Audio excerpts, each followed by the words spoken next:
Billionaire, divorced for 2 years, froze on the plane. When he saw his ex-wife with twin babies, before we begin, drop a comment telling us which city you're watching from. And once the story ends, don't forget to rate it from 0 to 10. Oh, and make sure to follow our channel for more stories like this. Now, sit back and enjoy every detail. The San Francisco International Airport terminal buzzed with the familiar chaos of departing travelers, but Lachlan Pierce moved through it like a man immune to disorder. At 39, his 6'3" frame commanded attention even in a crowd of business travelers. His dark charcoal Tom Ford suit was perfectly tailored, emphasizing his broad shoulders and athletic build that he maintained through disciplined morning workouts. Sandy brown hair, styled with precision, caught the terminal's fluorescent lights, while steel gray eyes scanned his boarding pass with the same intensity he applied to billion-dollar contracts. Lachlan's company, Pierce Digital Infrastructure, had revolutionized how data centers operated across 3 continents. He was the kind of man who calculated risk down to the decimal point, who never made decisions based on emotion. Every move in his life was strategic, purposeful, measured, especially the marriage he had orchestrated 4 years ago. He paused near the floor-to-ceiling windows overlooking the tarmac, his mind drifting to that October afternoon when everything changed. The media had been relentless about his playboy billionaire image, and his board of directors had grown increasingly concerned about public perception affecting their government contracts. The solution had come to him with crystalline clarity during a late-night strategy session: marriage. But not the messy, unpredictable kind that destroyed fortunes and ruined careers. A contract marriage, clean, professional, beneficial to both parties. The woman he had chosen was sitting 3 desks away from his corner office every day. Alawan Hart, his executive assistant for 2 years, 28 years old with porcelain skin that seemed to glow against her auburn hair, which she always wore in a sleek, low bun. Her emerald eyes held an intelligence that impressed him, and a sadness she tried to hide behind rimless glasses. She dressed in muted colors: charcoal blazers, navy dresses, cream blouses, always professional, never drawing attention to her naturally graceful figure. Alawan was drowning in student debt from her MBA at Stanford, working 16-hour days to afford her mother's cancer treatments. She was brilliant with logistics, anticipating his needs before he voiced them, managing his impossible schedule with quiet efficiency. But more than that, she was safe. She wouldn't expect romantic gestures or emotional declarations. She understood business. The proposal had been delivered in his office on a rainy Thursday afternoon, presented like any other contract negotiation. "I need a wife for 2 years," he had said, not looking up from his laptop screen. "The board wants stability. The media wants a story. You need financial security." Alawan had frozen in the doorway, a stack of quarterly reports in her hands. "I'm sorry, what?" "A contract marriage. 2 years. You'll receive a signing bonus of $200,000, plus a monthly allowance of $50,000. In exchange, you'll attend social functions, manage my public schedule, and maintain the appearance of a committed relationship. No emotional complications. No expectations beyond what's outlined in the agreement." He had finally looked up then, noting how her grip tightened on the reports, how her breathing became shallow, but her voice remained steady when she spoke. "And after 2 years, clean divorce. You keep everything you've earned plus a completion bonus of $500,000. You'll have enough to start over anywhere you want." The silence had stretched between them for nearly a minute. Outside, San Francisco's autumn rain drummed against the windows of the 40th floor. "I need time to think," she had whispered. "Of course. Take the weekend."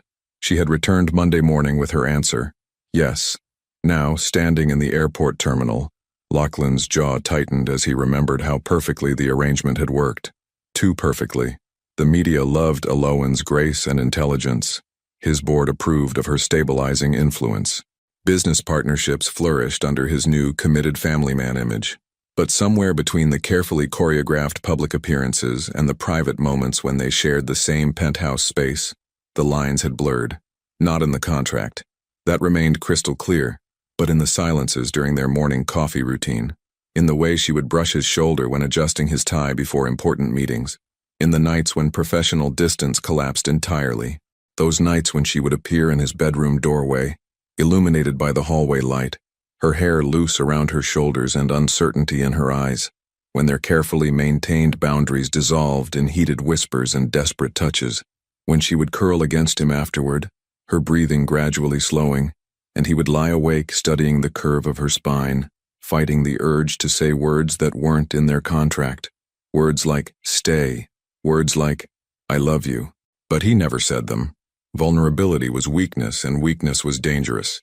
So he perfected the art of tenderness without commitment, of passion without promises.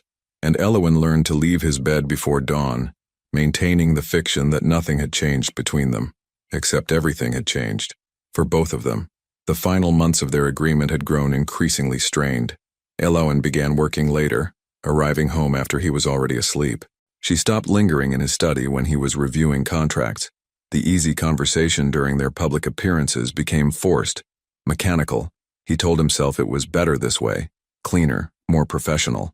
But when she had approached him 3 weeks before their contract expired, requesting an immediate divorce and termination of their agreement, the ground had shifted beneath his feet. I can't do this anymore, she had said, standing in his office with the same quietly desperate composure she'd worn when accepting his proposal. I'm resigning my position effective immediately. The divorce papers are already prepared. Elowen, we agreed to 2 years. I've fulfilled my obligations. The completion bonus isn't necessary. I need to leave. He had wanted to ask why, wanted to demand an explanation, wanted to confess that the thought of her leaving felt like suffocating. Instead, he had nodded curtly and signed the papers. 3 days later, she was gone. No forwarding address, no contact information. Even her mother had moved, leaving no trace of where Elowen Hart had disappeared to. For 2 years, Lachlan had told himself he was relieved. The arrangement had served its purpose. His reputation was solid, his business stronger than ever. His life returned to its previous order and control. But late at night, in the penthouse that felt too large and too quiet, he knew he was lying to himself. Now boarding first-class passengers for Flight 447 to London Heathrow, the gate agent announced, pulling Lachlan from his memories. He gathered his carry-on bag, expensive leather, monogrammed, containing exactly what he needed for his 5-day business trip to London, and walked toward the gate. This was routine, first-class travel, luxury accommodations, high-stakes negotiations. This was his world, predictable and controlled. He handed his boarding pass to the agent, accepting her professional smile with a nod, and walked down the jet bridge. The plane was spacious, modern, everything designed for his comfort and efficiency. He found his seat, 1A, as always, and settled in, already mentally reviewing his presentation for tomorrow's infrastructure summit. The flight attendant offered champagne, which he declined in favor of sparkling water. He opened his laptop, preparing to use the flight time productively. Around him, other first-class passengers settled into their seats, business travelers like himself, a few families beginning luxury vacations. But as he waited for takeoff, something made him glance across the aisle. His blood froze. Elowen Hart sat 3 rows ahead, her auburn hair now falling in soft waves to her shoulders, instead of the severe bun he remembered. She wore a simple cream sweater and dark jeans, casual in a way she'd never been during their marriage. But it was unmistakably her.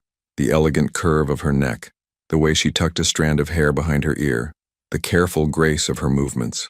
And in her arms she held 2 babies, twin infants perhaps a year old with sandy brown hair that caught the cabin lights in a way that made Lachlan's heart stop completely. One baby, a boy based on his blue outfit, was sleeping peacefully against her shoulder. The other, a girl in pink, was gazing around the cabin with wide, curious eyes. Gray eyes, steel gray eyes that looked exactly like Lachlan's own. The mathematical precision that governed his life performed a calculation that shattered his world. 2 years since their divorce, plus 9 months. The timeline was perfect, devastating, absolute. Elowen must have felt his stare because she turned slightly, her emerald eyes meeting his across the cabin. For a moment that lasted forever, neither of them moved. No surprise crossed her features, only the quiet resignation of someone who had always known this moment would come eventually. Then she turned away, adjusting the sleeping boy in her arms, and Lachlan realized he couldn't breathe. His children, his son and daughter, 15 months old, according to his brutal mental arithmetic, walking, probably saying their first words, learning to explore the world. And he had missed every moment. The plane began to taxi toward the runway, but Lachlan couldn't focus on anything except the woman across the aisle who was gently bouncing one baby while the other dozed. Elowen, who had vanished from his life carrying the most precious secret in the world. As the aircraft lifted into the sky above San Francisco, carrying him toward a confrontation he'd never planned for, Lachlan Pierce, the man who calculated every risk, who controlled every variable, finally understood what it meant to have no control at all. What would you do if you discovered that the person you let slip away was carrying the future you didn't even know you wanted? The altitude stabilized at 37,000 feet, but Lachlan's world remained in free fall. He stared at his laptop screen, the same quarterly projection spreadsheet open for 20 minutes without a single number registering. Every few seconds, his eyes drifted to the seats ahead, where Elowen was quietly entertaining the twins. The little girl, his daughter, had begun to fuss, and Elowen's response was immediate and instinctive. She shifted the sleeping boy to one arm, while producing a small stuffed elephant from her carry-on bag. The girl's face lit up with pure joy, tiny hands reaching for the toy with the kind of uninhibited happiness that Lachlan had forgotten existed. Watching Elowen with their children was like witnessing a person he'd never met. Gone was the controlled professional woman who had managed his schedule with military precision. This Elowen moved with maternal grace, her voice soft as she whispered to the babies, her smile genuine in a way it had never been during their marriage. She looked free. The boy stirred, blinking awake with gray eyes that were unmistakably Pierce family genetics. Lachlan's throat constricted as he watched his son, look around with curious intelligence before settling back against his mother's shoulder with complete trust. Their names. He didn't even know their names. A flight attendant approached Elowen's seat. "Can I help with anything? Perhaps a bottle warming?" "No, thank you. They're fine for now." Elowen's voice carried the same measured politeness he remembered, but underneath was a weariness that hadn't been there before, the kind of bone-deep exhaustion that came from raising two children alone. Alone. Because he hadn't known they existed. Lachlan's hands clenched into fists. The rage building in his chest wasn't entirely directed at Elowen, though a significant portion was. How could she have kept this from him? How could she have disappeared, knowing she was carrying his children and never said a word? But the larger portion of his anger was reserved for himself, for the man who had been so terrified of vulnerability that he'd driven away the only woman who had ever mattered, for the coward who had hidden behind contracts and control instead of admitting that somewhere between their first business meeting and their last night together, he had fallen completely, desperately, in love. The cabin lights dimmed as the flight settled into its long journey across the Atlantic. Around them, passengers began settling in for sleep or quiet entertainment. Lachlan watched Elowen check her watch, then carefully arrange pillows and blankets to create a comfortable space for the twins. Her movements were efficient, but gentle, clearly practiced. She was a good mother. Of course she was. Elowen had always been nurturing beneath her professional exterior. He remembered how she would stay late to help overwhelmed junior associates, how she'd personally coordinate care packages for employees' sick family members, how she'd quietly paid for the office janitor's son's medical bills without telling anyone. The boy, who looked so much like Lachlan it was startling, began to whimper. Elowen immediately shifted, lifting him to check his diaper before realizing he was simply hungry. She glanced around the first-class cabin, clearly calculating whether she could nurse discreetly without disturbing other passengers. Lachlan found himself half rising from his seat before catching himself. What was he going to do? Offer help? He had no idea how to care for infants. He'd never changed a diaper, never warmed a bottle, never soothed a crying baby. He was a stranger to his own children. The thought hit him like physical pain. Elowen managed to position herself so she could feed the boy while keeping the girl entertained with quiet songs. Even from his distance, Lachlan could hear her humming, a soft, melodic tune he didn't recognize. Her voice had always been beautiful, but this was different. This was the voice of a mother singing to her children, and it contained a tenderness that had never been directed at him. His phone buzzed with an incoming email, probably about tomorrow's London meetings, but he ignored it. For the first time in his professional life, business seemed completely irrelevant. How could he think about infrastructure deals and profit margins when he'd just discovered he was a father? The financial implications alone were staggering. Child support, education costs, health care, housing. Not that money was an issue, but the principle mattered. These children were entitled to everything he could provide, and Elowen had been shouldering that responsibility alone for over a year. Where was she living? How was she supporting herself and two babies? The completion bonus from their divorce would have helped, but raising twins was expensive, especially if she was on her own. On her own. The phrase echoed in his mind like an accusation. During the darkest months after their divorce, when his penthouse felt like a mausoleum, and sleep came only with the help of expensive scotch, he'd hired private investigators to find her. Not to contact her. He'd told himself he just needed to know she was safe. But Elowen Hart had vanished as completely as if she'd never existed. No forwarding addresses, no employment records, no digital footprint. Either she'd changed her name or she'd become remarkably skilled at staying invisible. Now he understood why. She'd been protecting their children from a man who had proven himself incapable of emotional commitment. The girl began to cry, a soft, tired sound that immediately drew several passengers' attention. Elowen tried juggling both babies, but the logistics were clearly challenging in the confined airline seat. She looked exhausted, overwhelmed, and utterly alone. This time Lachlan didn't hesitate. He stood and moved toward her seat, his heart hammering against his ribs. Elowen. She looked up, and for a moment her carefully maintained composure cracked. He saw fear flash across her features. Not of him exactly, but of this conversation, this moment that had been inevitable since the day she'd left. Lachlan. Her voice was steady, but her arms tightened protectively around the babies. Could I help? He gestured awkwardly toward the crying girl. I realize I have no experience, but you look like you could use an extra pair of hands. For several heartbeats, she studied his face as if trying to read his intentions. The other first-class passengers were beginning to notice the interaction, their curious glances adding pressure to an already impossible situation. Finally, Elowen nodded. Her name is Celeste. She's just tired. Celeste. His daughter's name was Celeste. The name felt like a gift and a wound simultaneously. And him? Lachlan asked, settling into the empty seat beside Elowen. Kieran. She adjusted the boy against her shoulder. He's usually the calmer one, but flying disrupts their routine. Kieran and Celeste. Beautiful names thoughtfully chosen. Names he'd had no part in selecting. Carefully, tentatively, Lachlan reached for his daughter. Celeste looked at him with wide gray eyes, so like his own that it was almost painful, before deciding he was acceptable and settling against his chest with a soft sigh. The weight of her, the warmth, the complete trust she placed in him despite being a stranger, it unmade him entirely.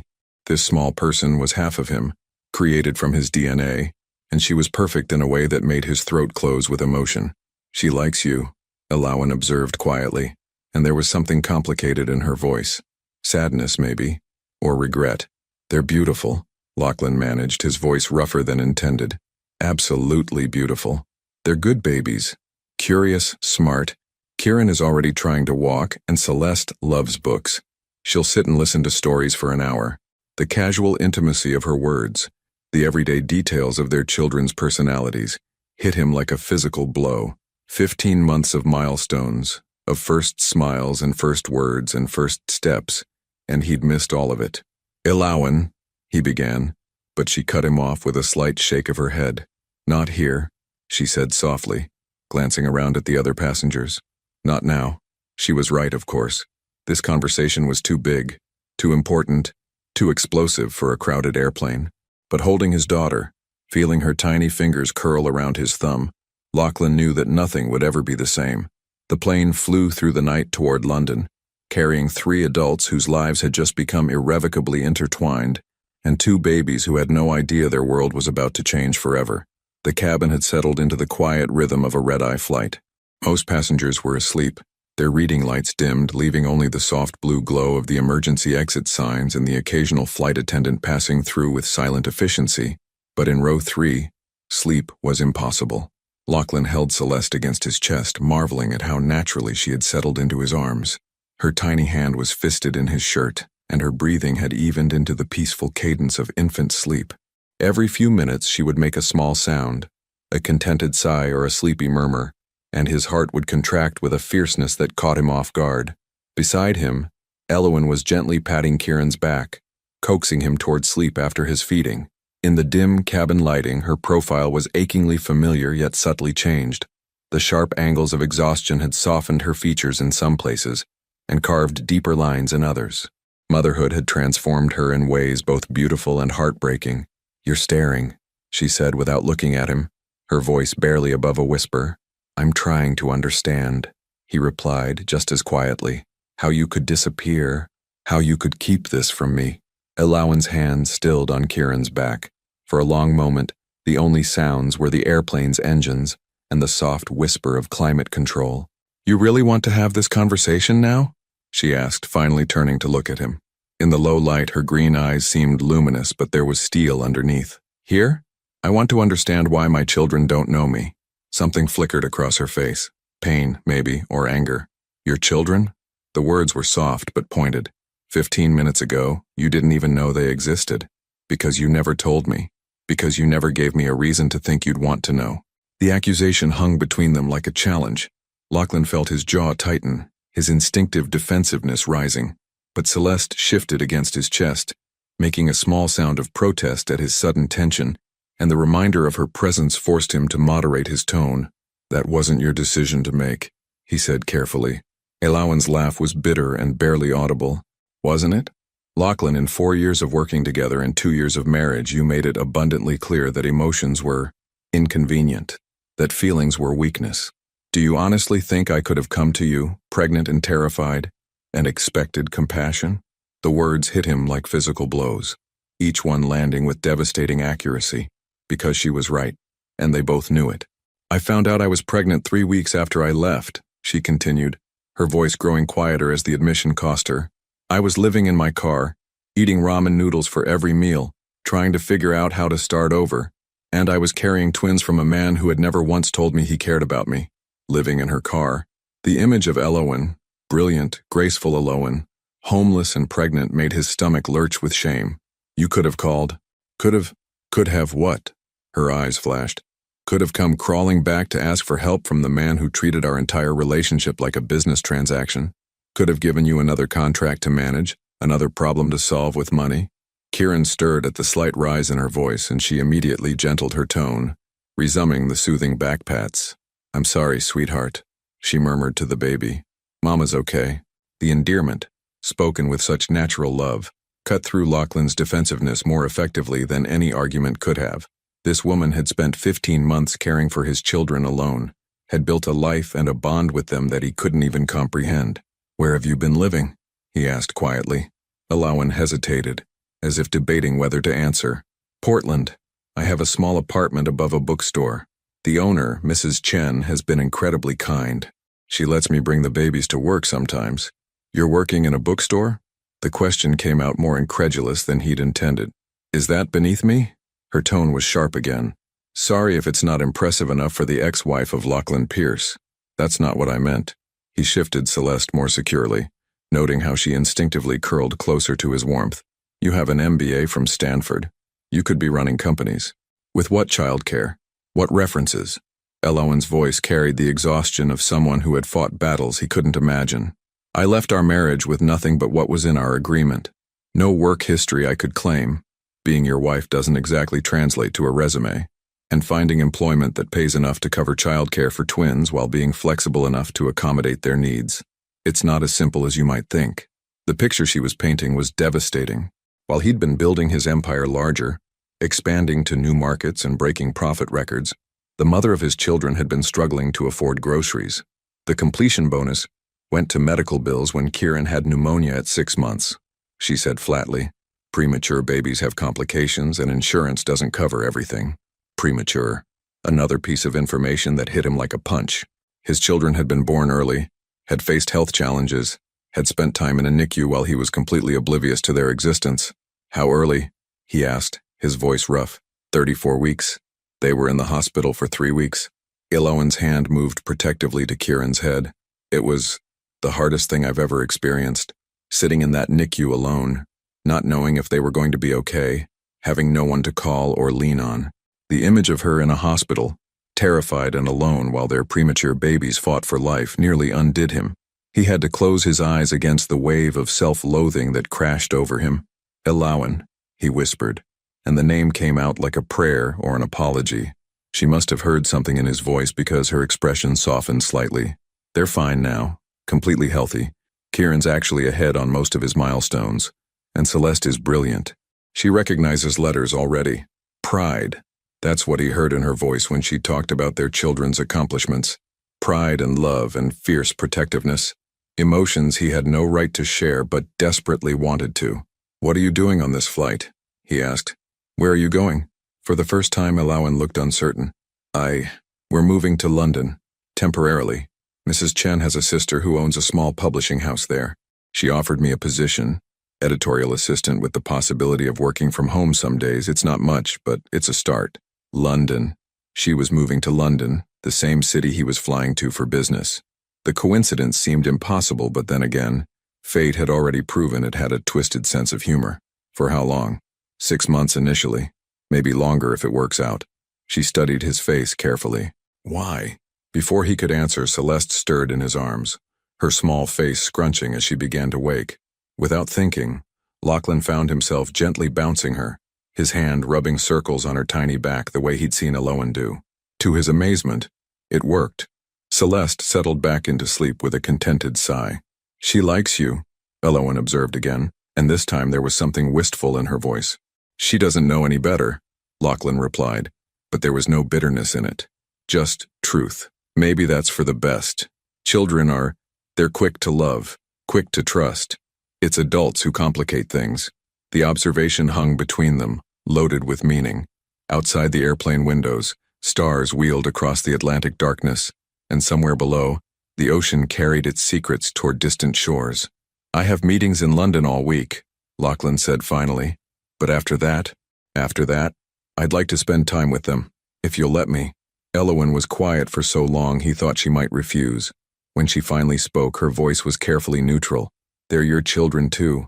I've never wanted to keep them from you, Lachlan. I needed to protect them. And myself. From me? From disappointment. From hoping for something that might never come." The words were honest enough to cut, and accurate enough to leave him speechless. Because what could he promise her? That he'd changed. That he was ready to be the father these children deserved. He didn't even know if that was true. But holding Celeste, watching Kieran sleep peacefully against his mother's shoulder, Lachlan felt something shift inside his chest. Something that felt suspiciously like hope.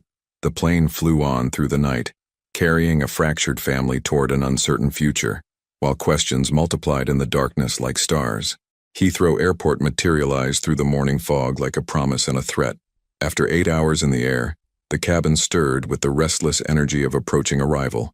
Passengers stretched, gathered belongings, and prepared for the chaos of customs and baggage claim. But Lachlan felt suspended in time, reluctant to break the fragile bubble of intimacy that had formed around his makeshift family. Celeste had spent the last 2 hours of the flight alternating between his arms and Aloan's, as if testing this new person who had appeared in her small world. Each time she settled against his chest, each time her tiny fingers explored the texture of his shirt or the curve of his watch, Lachlan felt another piece of his carefully constructed defenses crumble. Kieran had been more cautious, content to observe this stranger from the safety of his mother's embrace. But when Lachlan had made faces during a particularly fussy moment, the baby had rewarded him with a gummy smile that nearly stopped his heart. "Ladies and gentlemen, we're beginning our descent into London Heathrow," the captain announced. "Local time is 7:45 a.m., with partly cloudy skies and a temperature of 12 degrees Celsius. Aloan began the practiced routine of securing the babies for landing, checking car seats, organizing diaper bags, ensuring bottles were accessible. Her movements were efficient but tinged with exhaustion that seemed bone deep. Lachlan watched her work, noting details he'd never paid attention to during their marriage. The way she unconsciously hummed when concentrating, how she double-checked everything twice, the gentle firmness with which she handled the twins. "Do you need help with anything?" he asked as she struggled to manage both car seats while keeping the babies calm. "I've got it," she replied automatically, then caught herself. "Actually, could you hold Kieran while I get Celeste settled?" It was a small request, but it felt monumental. Lachlan accepted his son with hands that trembled slightly, still amazed by how natural it felt despite his complete lack of experience. Kieran studied his face with solemn gray eyes as if trying to solve a puzzle. "He's trying to figure you out," Aloan observed, securing Celeste's car seat with practiced efficiency. "He's the cautious one. Celeste trusts everyone immediately, but Kieran takes his time." "Smart boy," Lachlan murmured, and was rewarded with another tentative smile from his son. The plane touched down with barely a bump, and soon they were taxiing toward the gate. Around them, the first-class cabin filled with the sounds of phones powering on, conversations resuming, and the general bustle of arrival, but their small row remained cocooned in uncertain quiet. "What happens now?" Lachlan asked as the plane came to a stop. Ilawan didn't meet his eyes. "We go through customs. I take the babies to our hotel to rest while I figure out the tube system. Tomorrow I start looking for permanent housing." "Your hotel?" "Nothing fancy. Just a small place in Bloomsbury that takes families." The thought of her navigating London alone with 2 babies, staying in some budget hotel, made his jaw clench. "That's not necessary." "Lachlan, I own a flat in Knightsbridge, 3 bedrooms, fully furnished. You and the children should stay there." Elowen's eyes flashed. "I'm not accepting charity." "It's not charity. It's—" He struggled for words that wouldn't sound possessive or controlling. "It's practical, safe. And it would let me spend time with Kieran and Celeste while you get settled." "While you get settled too, you mean?" "Yes," he admitted, "while I figure out how to be their father." The honesty seemed to surprise her. She studied his face for a long moment, clearly weighing options and risks. Around them, passengers were beginning to deplane, but their row remained frozen in negotiation. "1 week," she said finally, "while I find something permanent, and I pay rent." "Ilawan, rent, or I find my own place today?" He nodded, recognizing the steel in her voice that meant further argument was futile. "Fine. Rent." They gathered their belongings and joined the slow procession off the plane. In the jet bridge, with Celeste sleeping in her carrier and Kieran alert in his car seat, they looked like any other family arriving for a London vacation. The illusion was almost painful in its normalcy. Customs proved surprisingly smooth. Lachlan's diplomatic passport expedited the process, and Ilawan's documentation was thorough and organized. Within an hour, they were standing in the arrivals hall, surrounded by the multilingual chaos of one of the world's busiest airports. "My driver should be here," Lachlan said, scanning the crowd of uniformed chauffeurs holding signs. "Driver?" Ilawan raised an eyebrow. "Of course you have a driver. His name is James. He's been with me for 3 years whenever I'm in London. Very discreet, excellent with unusual situations." Before she could ask what that meant, a tall, silver-haired man in an impeccable navy uniform approached them. James had the bearing of former military and eyes that missed nothing, but his expression remained perfectly neutral as he took in the scene. "Mr. Pierce," he said with a slight bow, "welcome back to London. James, I'd like you to meet Ilawan Hart and—" Lachlan hesitated, realizing he'd never introduced his children to anyone before. "My son and daughter, Kieran and Celeste." If James was surprised by this development, he showed no sign of it. "A pleasure, Ms. Hart. And might I say the little ones are absolutely beautiful." Ilawan smiled, the first genuine smile Lachlan had seen from her since the airport. "Thank you, and please call me Ilawan." "Of course. Now, shall we collect your luggage? I've brought the larger vehicle, anticipating you might have additional requirements." James's efficiency was remarkable. Within minutes, he'd secured their bags, installed the car seats with expert precision, and was guiding them through London traffic with the smooth competence that had made him invaluable to Lachlan's London operations.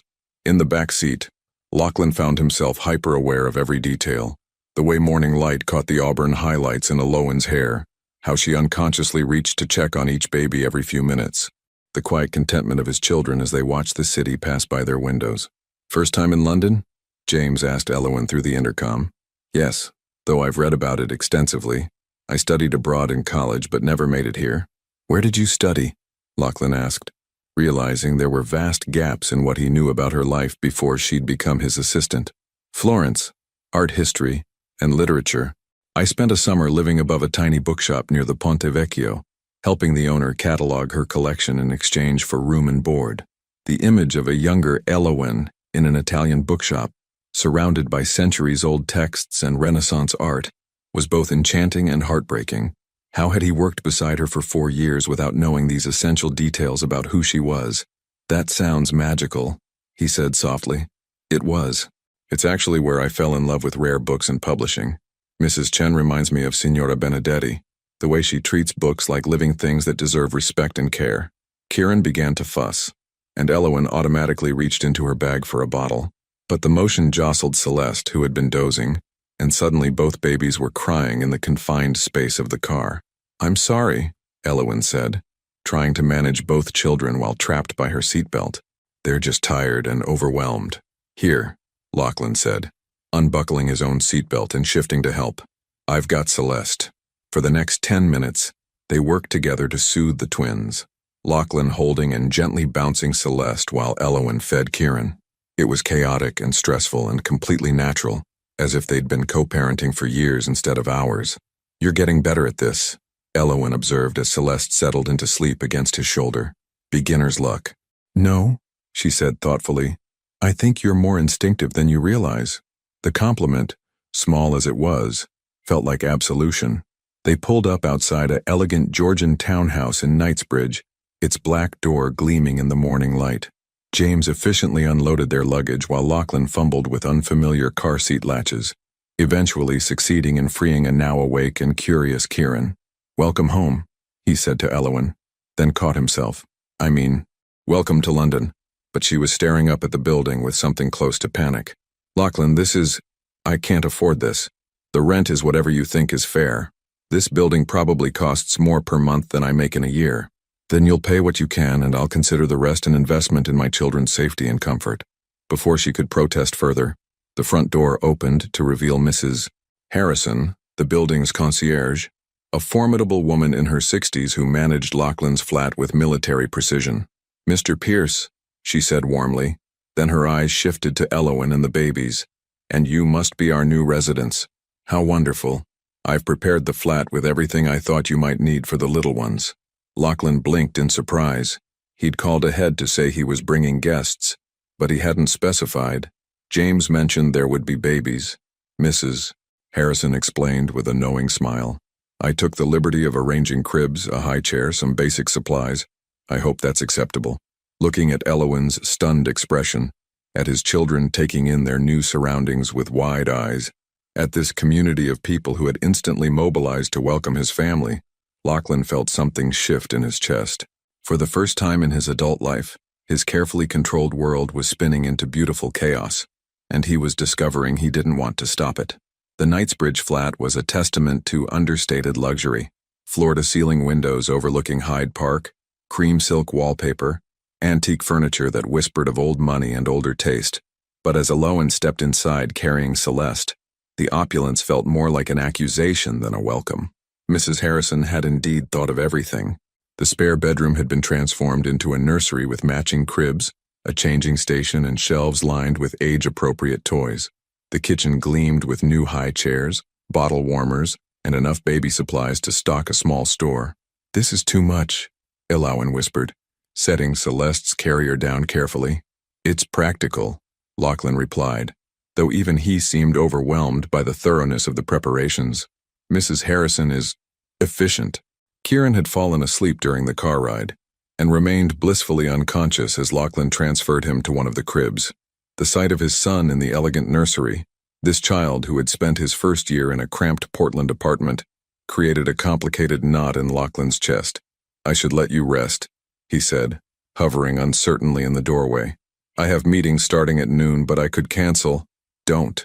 Elowen's voice was sharp with exhaustion. "We need time to adjust, and you need time to think about whether this is really what you want." "What I want?" "Children change everything, Lachlan. Not just your schedule or your living space. Everything. Your priorities, your sleep, your freedom, your heart. And once you're in their lives, you can't take it back without devastating them." The warning hit him like a challenge. "You think I'm going to walk away? I think you've never had to put anyone else's needs before your own. And I think when you realize what that actually means, the 3 a.m. feedings, the tantrums, the way they'll need you even when it's inconvenient, you might discover this isn't the life you want." Before he could respond, Celeste woke with a sharp cry that quickly escalated to a full wail. Elowen moved immediately to soothe her, but the baby was inconsolable, her tiny face red with distress. "She's overstimulated," Elowen explained, bouncing Celeste gently. "New place, new smells, disrupted routine. This might take a while." As if summoned by his sister's cries, Kieran woke and added his voice to the chaos. Within minutes, both babies were screaming with the particular intensity that only overtired infants could achieve. Lachlan watched Elowen try to manage both children, her movements growing more frantic as nothing seemed to work. Dark circles shadowed her eyes, and her hands shook slightly with fatigue.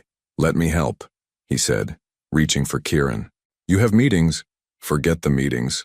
The next 3 hours were a masterclass in humility. Every time they managed to calm one baby, the other would start crying.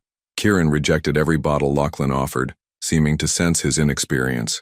Celeste refused to be put down, clinging to Elowen with desperate fingers. By the time both children finally fell into exhausted sleep, Lachlan felt as though he'd run a marathon. His expensive shirt was stained with spit-up, his hair disheveled, and his usual composure completely shattered. Elowen collapsed onto the sofa, her head falling back against the cushions. "Welcome to parenting," she said with dark humor. "This was actually a good day. You should see them when they're teething." Lachlan sank down beside her, careful to maintain distance but close enough to study her profile. "How do you do this alone? You adapt. You learn to function on 2 hours of sleep. You discover reserves of patience you didn't know existed." She turned to look at him. "You also cry a lot, especially in the beginning. I'm sorry. For what? For not being there. For making you face this alone. For being too much of a coward to realize what I was losing when you left." Elowen was quiet for a long moment, her green eyes searching his face. "You're saying that now, while they're asleep and angelic. But Lachlan, this isn't a business deal you can optimize. It's not a problem you can solve with money or strategy. Some days they'll hate you. Some days you'll question every decision you've ever made, and you'll have to show up anyway every single day for the next 18 years. I know. Do you? Because the man I married had contingency plans for his contingency plans. He needed control, predictability, guaranteed outcomes. Children offer none of those things." Her words stung because they were accurate. But holding his children, watching them trust him despite being strangers, had awakened something in him that felt bigger than fear. "Maybe I need to learn to live without control," he said quietly. "Maybe you do." His phone buzzed insistently.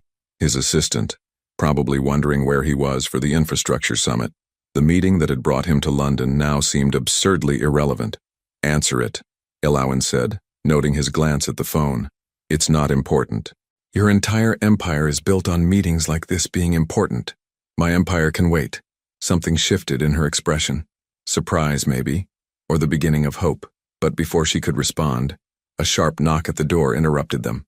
Lachlan frowned, checking his watch. Mrs. Harrison wouldn't disturb them without calling first, and he wasn't expecting anyone.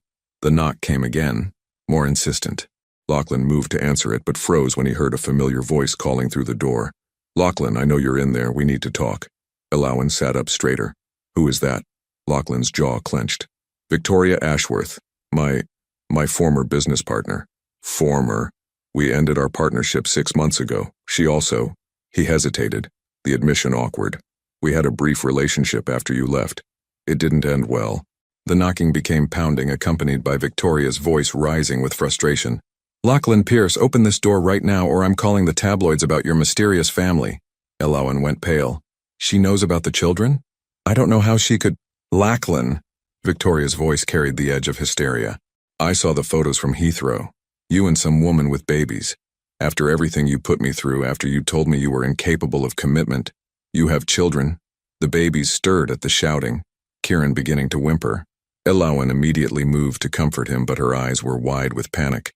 "Make her leave," she whispered urgently. Lachlan moved toward the door, his mind racing. Victoria Ashworth was brilliant, vindictive, and well-connected. If she'd seen them at the airport, if she had photographs. "Victoria," he called through the door, keeping his voice level. "This isn't a good time." "Oh, I bet it isn't. You lying, manipulative bastard. Do you have any idea what I went through when you dropped me? The humiliation. And now I find out you've been playing happy families while I..." Her voice broke, and Lachlan realized with sinking dread that Victoria wasn't just angry. She was unhinged. Behind him, both babies were now crying, triggered by the shouting and the tension in the room. Elowen looked trapped, overwhelmed, like she wanted to grab her children and run. "I should go," she said, bouncing Kieran frantically. "Take the baby somewhere safe while you handle this." "No." The word came out fiercer than he'd intended. "You're not running because of her. Lachlan, if this woman has connections to the media, if she can hurt the children, she won't hurt anyone." He moved toward the door with grim determination. "I'll handle Victoria." But as he reached for the handle, Victoria's voice rang out with vicious clarity. "I hope they're worth it, Lachlan, because by tomorrow morning, the whole world is going to know that the great Lachlan Pierce has been hiding his secret family." The threat hung in the air like poison, and Lachlan realized their fragile peace had just shattered completely. Lachlan opened the door just wide enough to step into the hallway, pulling it shut behind him to shield his family from what was about to unfold. Victoria Ashworth stood before him like a vision from his worst nightmares. Impeccably dressed in a charcoal Armani suit, her platinum blonde hair swept into a perfect chignon, but her usually composed features twisted with rage and something darker. She was beautiful in the way that expensive things were beautiful. Flawless, polished, and utterly cold. Utterly. At 35, Victoria had built her own tech empire through a combination of brilliant strategy and ruthless ambition. She was also the only woman who had ever made Lachlan feel like he was the one being hunted rather than the hunter. Victoria. His voice carried all the authority of a man accustomed to controlling boardrooms and billion-dollar deals. How did you find me? Really? Her laugh was sharp as broken glass. You think you can just disappear with your secret family and I wouldn't notice? I have contacts at every major airport in Europe, Lachlan. Did you honestly think you could waltz through Heathrow with a woman and 2 babies without someone recognizing you? Behind the door he could hear the muffled sounds of crying babies and Elowen's gentle voice trying to soothe them. The contrast between that domestic warmth and Victoria's frigid fury was stark enough to make his chest ache. What do you want? He asked, though he suspected he already knew. Victoria stepped closer and he caught the familiar scent of her perfume, Chanel No. 5, expensive and suffocating. What do I want? I want an explanation. I want to know why you told me you were constitutionally incapable of love, why you said commitment was a weakness you couldn't afford, when apparently you've been playing daddy all along. It's not what you think, isn't it? She pulled out her phone, swiping through photos with vicious satisfaction. Because these pictures tell quite a story. You, looking absolutely besotted with some auburn-haired woman. You, holding a baby like you've done it 1,000 times before. You, playing the devoted family man you swore you'd never be. The photos were damning in their intimacy. Shots of him carrying Celeste through the airport. Of his hand protectively on Elowen's back as they navigated customs. Of his face transformed by an expression Victoria had never seen in all their months together. Tenderness. Where did you get these? Does it matter? What matters is that I trusted you. I believed you when you said you weren't capable of more than what we had. I accepted your limitations, your boundaries, your cold little arrangement because I thought that was just who you were. Her voice cracked slightly. But it wasn't, was it? You were perfectly capable of love. You just weren't capable of loving me. The accusation hit closer to home than he cared to admit.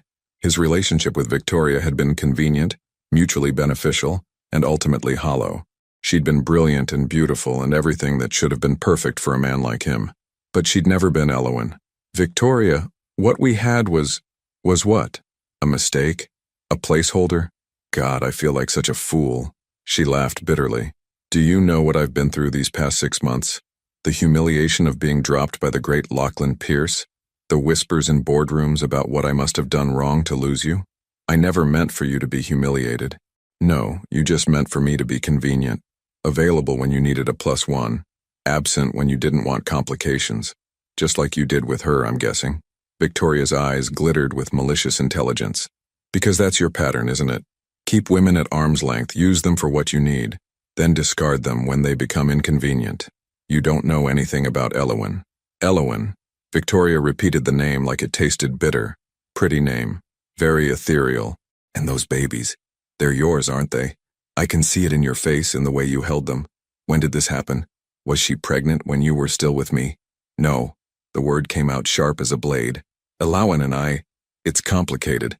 Oh, I'm sure it is, but here's what's not complicated. Those photos, the story they tell, and the fact that by morning, every tabloid in London is going to have them. Lachlan felt ice settle in his veins. You wouldn't. Wouldn't I? Victoria's smile was predatory. You have no idea what I'm capable of when I've been betrayed, Lachlan. You think you know me because we shared a bed for 6 months? You don't know me at all. The door behind him opened slightly, and Elowen appeared in the gap, Kieran in her arms and exhaustion written across her features. Lachlan, I'm sorry to interrupt, but Celeste won't stop crying and I think she's running a fever. Victoria's eyes zeroed in on Elowen with laser focus, taking in every detail.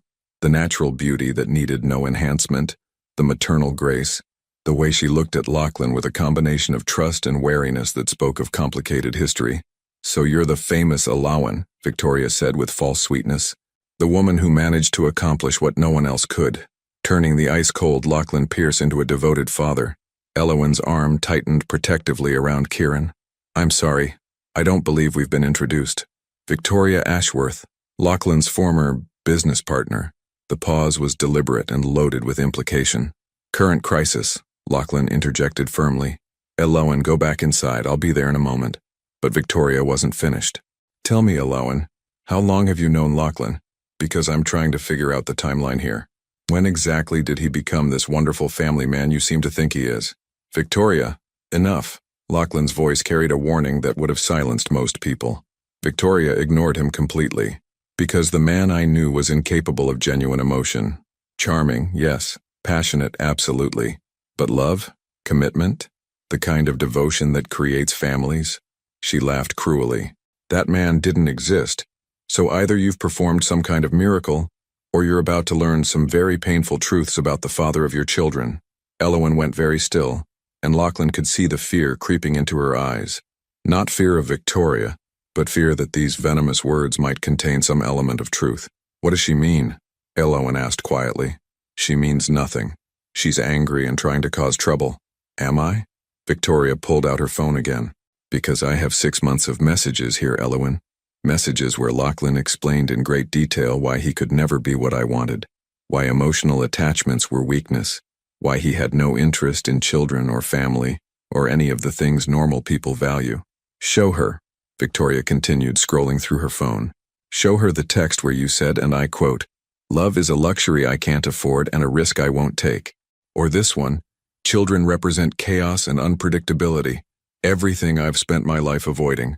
Each quoted message hit Elowen like a physical blow. Lachlan watched the color drain from her face, watched her hold Kieran closer, as if shielding him from the poison Victoria was spilling. Those messages were what? Lies? Jokes? Victoria's voice rose. "Because they seemed pretty sincere when you were explaining why you were ending our relationship, when you were telling me that I was asking for something you were constitutionally incapable of giving." Kieran began to cry, sensing his mother's distress, and from inside the flat came the sound of Celeste's escalating wails.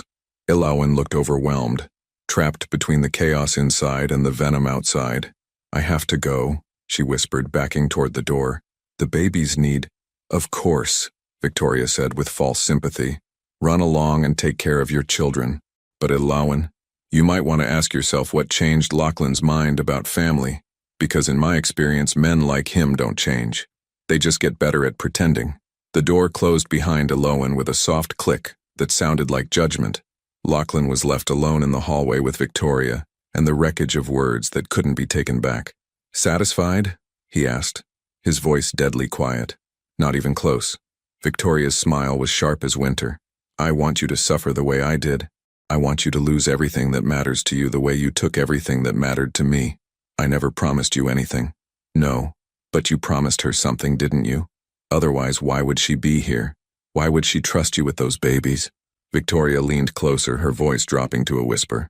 "What happens when she realizes that the devoted father act is just that? An act? What happens when you revert to type and destroy another woman who was foolish enough to believe in you? You don't know what you're talking about, don't I? Because from where I'm standing, it looks like you're about to break that poor woman's heart all over again. And when you do, I'll be there to document every moment of it."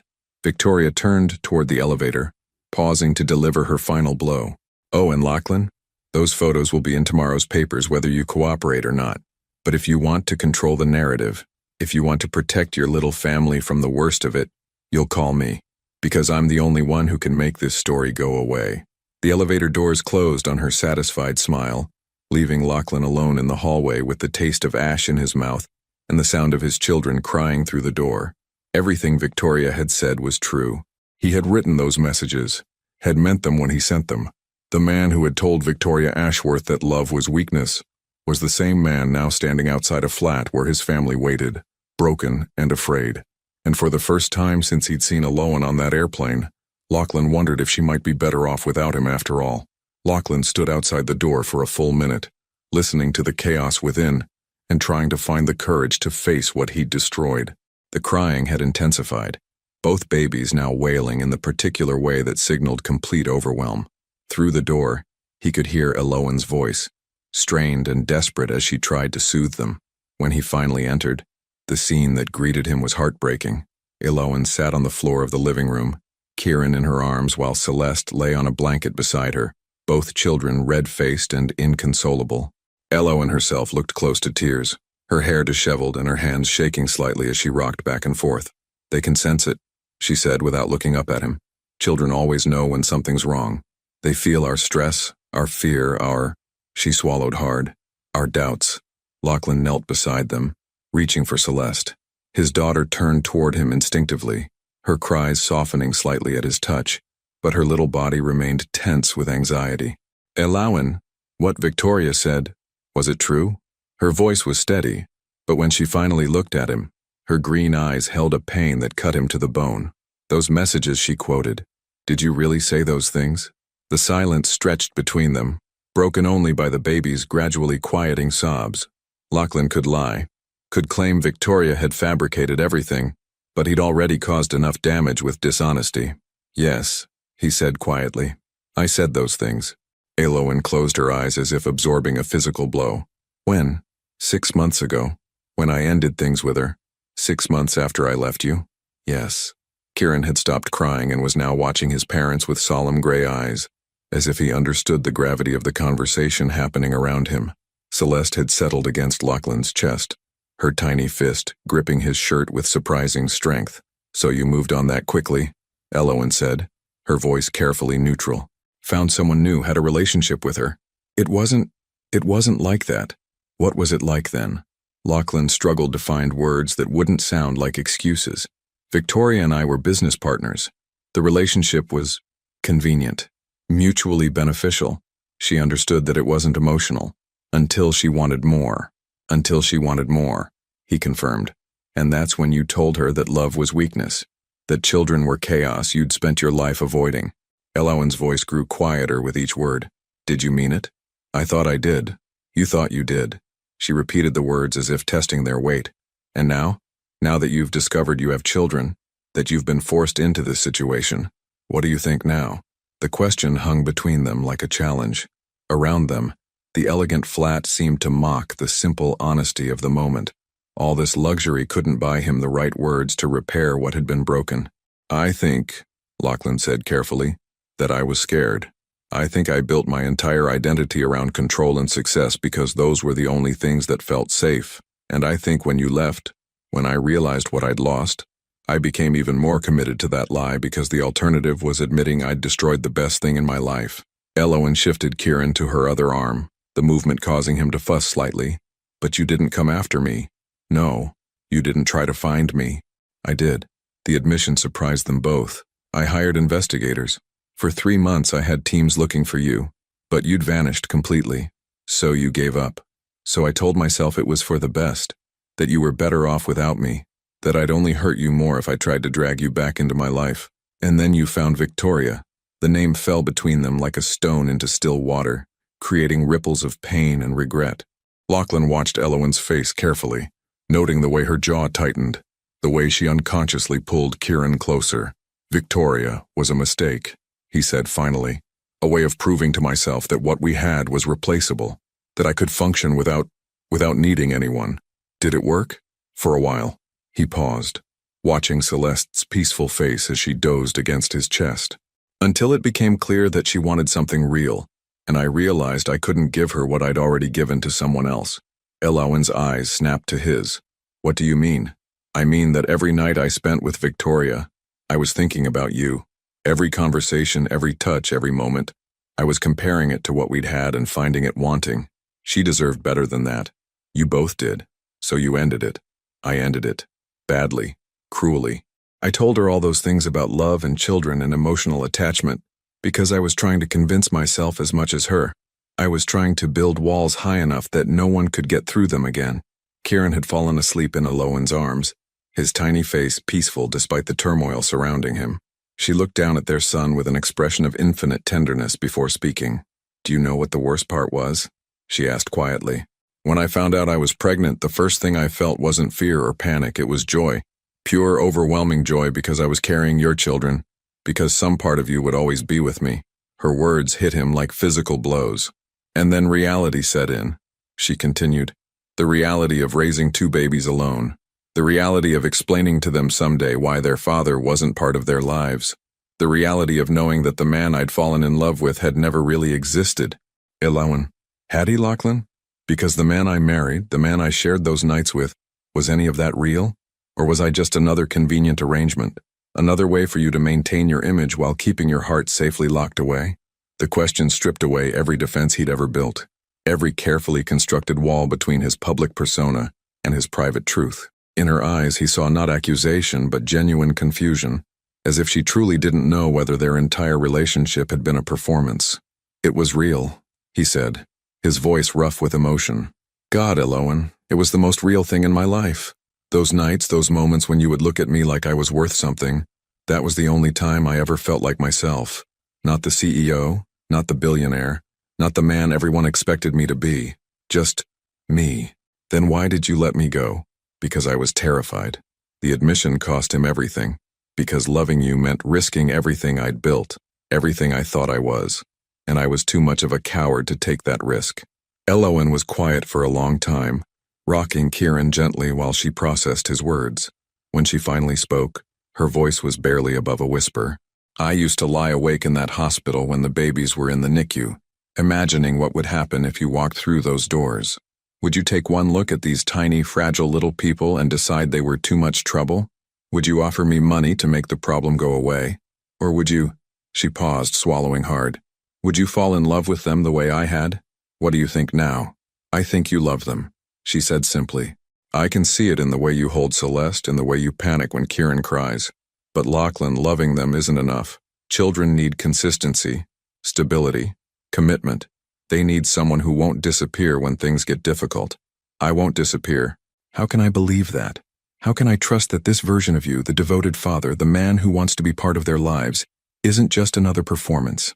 Another role you're playing until it becomes inconvenient. Before he could answer, his phone buzzed with an incoming call. The name on the screen made his blood freeze. Thomas Blackwell, the most ruthless tabloid editor in London, and a man who had made millions destroying reputations. Elowen saw his expression change. What is it? The story's already starting, he said grimly, declining the call. Victoria wasn't bluffing. As if summoned by his words, his phone began buzzing incessantly. Calls from reporters, texts from his assistant, emails from his publicity team. Within hours, maybe minutes, their private crisis would become public entertainment. Elowen looked down at their sleeping children, her face pale with a new kind of fear. They're going to tear us apart, aren't they? The media, the publicity. They're going to turn our lives into a circus. I won't let that happen. How? How can you stop it? Lachlan looked at his daughter sleeping peacefully in his arms, at his son trusting completely in his mother's embrace, and felt something crystallize in his chest, a clarity he'd never experienced before, a certainty that cut through every doubt and fear. By telling the truth, he said, all of it, before Victoria can twist it into something ugly. Elowen stared at him in shock. You want to go public? Tell them about the contract marriage? About the divorce? About the children? I want to control the narrative before someone else does. I want to protect you and Kieran and Celeste from the worst of it. And what about your reputation? Your business, everything you've built? Lachlan met her eyes, and for the first time since she'd known him, she saw no calculation there, no strategic planning, just raw, honest emotion. None of it matters if I lose you again, he said. None of it matters if my children grow up thinking their father was ashamed of them. Outside, London traffic hummed through the windows, and somewhere in the city, Victoria Ashworth was probably watching the chaos she'd unleashed with satisfaction. But in the quiet of the nursery, surrounded by the evidence of their complicated love, Lachlan Pierce was finally ready to stop hiding from the truth. The press conference was set for the Langham Hotel's grand ballroom, neutral territory that would prevent the media circus from descending on their temporary home. In the 6 hours since Lachlan had made his decision, his publicity team had worked with military precision to arrange what they were calling a personal statement regarding recent speculation. But as Lachlan stood in the hotel's preparation room, adjusting his tie for the 3rd time, he felt none of his usual pre-presentation confidence. This wasn't a business deal or a strategic announcement. This was his life, his family, his heart laid bare for public consumption. Elowen sat in the corner, Celeste sleeping peacefully in her arms while Kieran played quietly with blocks on the carpet. She'd been silent during most of the preparations, speaking only to coordinate childcare arrangements and to request that James bring her something appropriate to wear. The simple navy dress she'd chosen was elegant but understated, nothing that would draw attention away from what needed to be said. "The room is full," Margaret Chen, his head of public relations, announced as she entered. "All major UK outlets, several American networks, and about a dozen international correspondents. They're expecting blood in the water." "Then we won't disappoint them," Lachlan replied grimly. Margaret glanced nervously at Elowen and the children. "Sir, I have to ask one more time. Are you certain about this approach? We could issue a simple statement confirming the children's existence, provide minimal details, and let it die down naturally. This level of disclosure is necessary," Lachlan finished. "Victoria Ashworth has weaponized half-truths and speculation. The only way to disarm her is with complete transparency. And what about Ms. Hart? Have you considered what this exposure will mean for her and the children?" Elowen looked up from Celeste, her green eyes meeting Margaret's concerned gaze. "I've spent 15 months hiding," she said quietly, "from the world, from the truth, from the possibility that my children might never know their father. Maybe it's time to stop running." Kieran looked up at the sound of his mother's voice, offering her one of his blocks with a gummy smile that made Lachlan's heart contract. In a few minutes, that sweet, innocent face might be splashed across every newspaper in Europe. The thought made him physically ill. "Last chance to change your mind," he said to Elowen. "Is that what you want? For me to change my mind? I want you to feel safe. I want our children to be protected. They can't be protected from the truth forever, Lachlan. And maybe it's time for the world to see that even powerful men can be human." Margaret's phone buzzed. "5 minutes," she announced. "The podium is set up for 2 as requested. Are you both ready?" Lachlan nodded, but as they prepared to leave, Elowen caught his arm. "What if this backfires?" she asked quietly. "What if telling the truth just makes everything worse?" "Then we'll face it together," he replied, and meant it. The ballroom was a sea of camera flashes and expectant faces. Every major media outlet seemed to be represented, their reporters armed with notepads and knowing smirks. In the front row, Lachlan spotted Thomas Blackwell from the mirror, his expression hungry with anticipation. As they took their places at the podium, Lachlan at the microphone, Elowen slightly behind him, the room fell silent with predatory attention. This was the moment everyone had been waiting for, the unraveling of one of Britain's most private billionaires. "Ladies and gentlemen," Lachlan began, his voice carrying the authority of a man accustomed to commanding attention. "Thank you for coming on such short notice. I've called this conference to address recent speculation about my personal life and to set the record straight about matters that have been misrepresented in the press."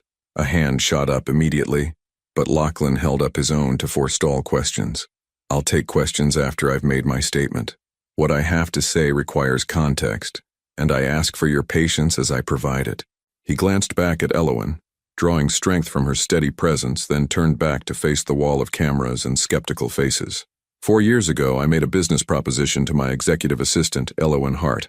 I proposed a contract marriage, a legal arrangement that would benefit both of us professionally and financially, with clearly defined terms and a specific duration. The room erupted in murmurs and camera clicks. This wasn't what they'd expected. Most had assumed some sort of secret love affair or hidden scandal. "The arrangement was purely transactional," Lachlan continued, his voice growing stronger. "Ms. Hart needed financial security to handle family medical expenses and student debt. I needed the stability that marriage provided for my public image and business relationships. We agreed to 2 years, after which we would divorce amicably and go our separate ways. But that's not what happened," a reporter called out. "No," Lachlan agreed, "that's not what happened. Because somewhere between the contract signing and the expiration date, something unexpected occurred. I fell in love with my wife." The admission sent a ripple of surprise through the room. This wasn't the cold business story they'd come for. This was personal, raw, human. "The problem," Lachlan continued, "was that I was too afraid to admit it, too terrified of vulnerability to tell the woman I loved how I felt. So I maintained the fiction that our relationship was purely professional, even as we shared moments of genuine intimacy, even as I felt my world shifting around her presence in my life." He paused, swallowing against the tightness in his throat. 3 weeks before our contract expired, Elowen asked for an immediate divorce. She left our marriage, left her job, and disappeared from my life completely. And I let her go because I was too much of a coward to fight for what mattered most. Why are you telling us this now? Thomas Blackwell called out. What's changed? Lachlan looked back at Elowen again, seeing the tears she was trying to hide, the way her hands trembled slightly as she listened to him lay their story bare. What's changed? He said, turning back to the room. Is that yesterday, I discovered that my ex-wife has been raising my children alone for the past 15 months. Twin babies, a son and daughter, who were born after our divorce, who have spent their entire lives not knowing their father existed. The room exploded. Reporters leaped to their feet, shouting questions, camera flashes going off like lightning. The revelation was bigger than anyone had anticipated. Ms. Hart, a voice called out over the chaos. Why didn't you tell him about the pregnancy?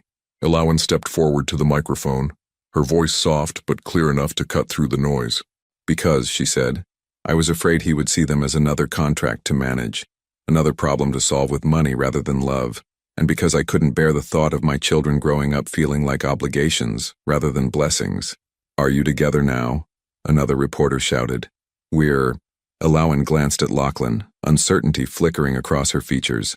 We're learning how to be parents together, learning whether the love we shared was real enough to build a family on. Mr. Pierce, Thomas Blackwell stood, his voice carrying over the crowd.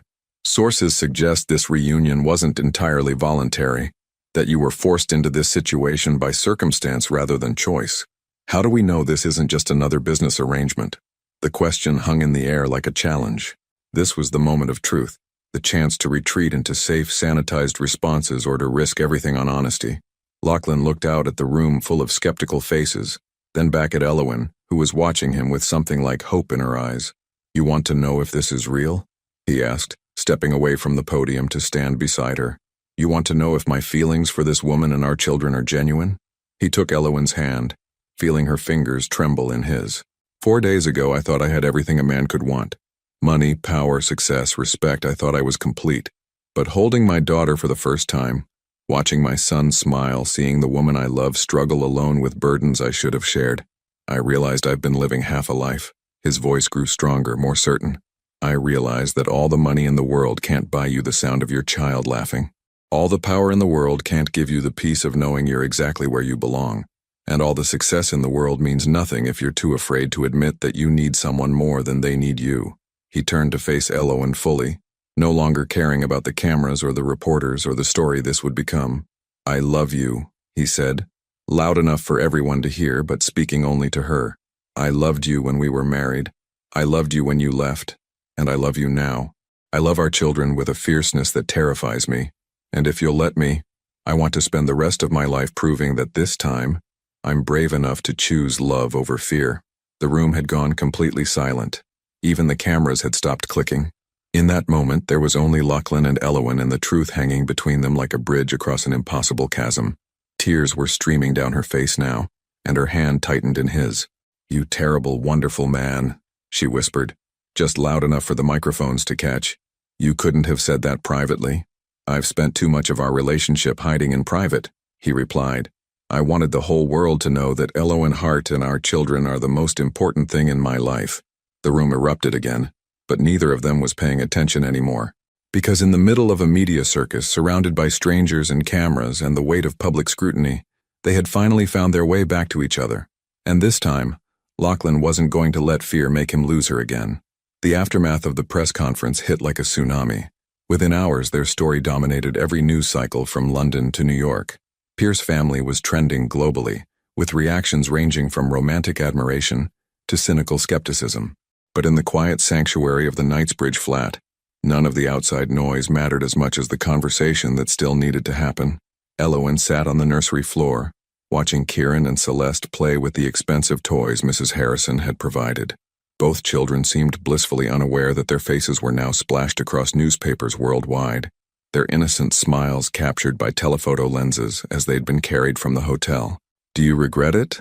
Lachlan asked from the doorway, his voice carefully neutral. She looked up at him, this man who had just upended his entire carefully constructed life for her and their children. He'd changed out of his press conference suit into jeans and a simple gray sweater, but he still carried the tension of someone waiting for judgment. Which part? She asked. The press conference? The truth? or falling in love with you in the first place. Any of it. All of it. Elowen considered the question while Celeste crawled over to her, pulling herself up on unsteady legs to demand attention. Their daughter had been particularly clingy since the chaos began, as if sensing the emotional upheaval around her. "I regret that it took this long," she said finally. "I regret that we wasted 2 years being afraid of what we felt. I regret that our children's first public appearance was at a press conference instead of at a park or a playground like normal families. But I don't regret the truth, and I don't regret loving you, even when it nearly destroyed me." Lachlan stepped into the room, sitting cross-legged on the floor beside them with an unconscious grace that would have surprised his business associates. Kieran immediately crawled toward him, fascinated by this person who was becoming less of a stranger with each passing hour.